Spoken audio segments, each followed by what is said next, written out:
ছোট্ট বোন আসিয়া আর আমাদের মাঝে নেই। ইন্না লিল্লাহি ওয়া ইন্না ইলাইহি রাজিউন।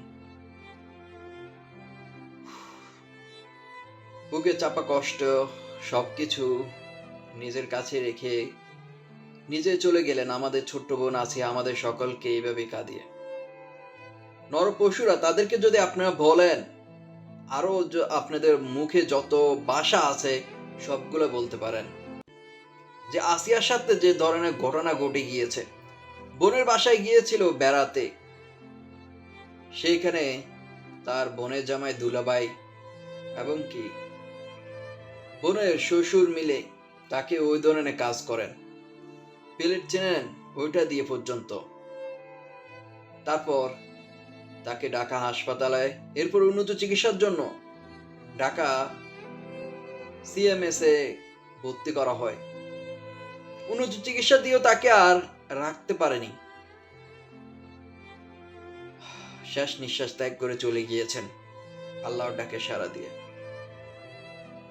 টানায় কয়েকটা দিন সে কত যন্ত্রণা ভোগ করেছে সেটা হয়তো আমি আপনি বুঝতে পারবো না।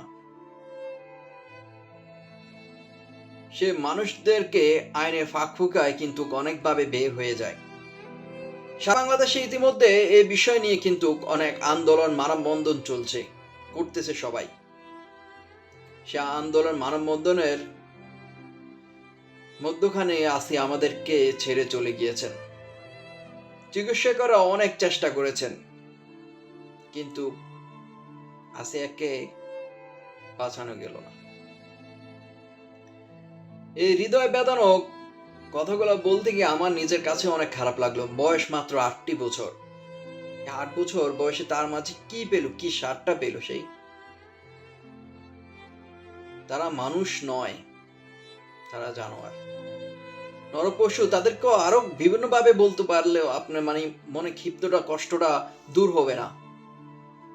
আল্লাহ তাআলা এই আসিয়া বোনটিকে জান্নাতুল ফেরদৌস নসিব করুক। সাময়িক হাসপাতালে আজ বেলা 1টার দিকে শেষ নিঃশ্বাস ত্যাগ করেন আসিয়া।